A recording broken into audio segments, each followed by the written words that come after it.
Ooh, a package. I wonder what could be in here. I bet I already know what it is. Ooh.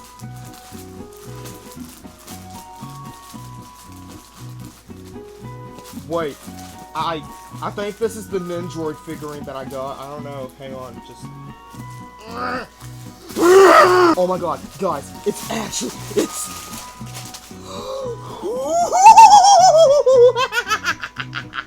Dude, I've been waiting for this for so long. It's finally here.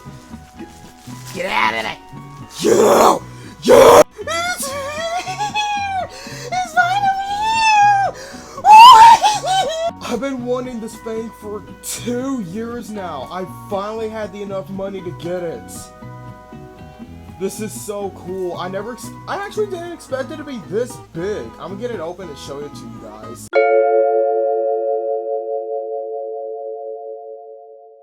Here he is, out of the box. He is so freaking adorable.